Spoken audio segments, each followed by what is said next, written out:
To pick up and knit stitches along an I-cord, I'm going to start where I've got this marker that indicates where I need to begin. So this marker is going through one leg of this stitch, and I can actually start with either this stitch or one of the stitches either side of it, as long as I'm in the correct row. It doesn't really matter because it's a tube, so it's the same on all sides. So I'm going to insert my needle under both legs of this stitch, where my stitch marker is. So I should have 2 strands of yarn sitting on my needle.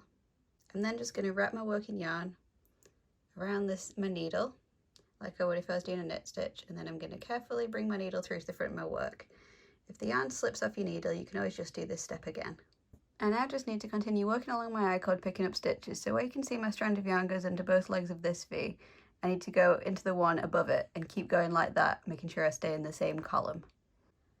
So continuing in the same column, I'll go into both legs of the next stitch, wrap around my working yarn like you do for a knit stitch, and bring it through to the front of my work. And then again, the next stitch above that one, insert my needle, wrap the yarn around, and bring it through.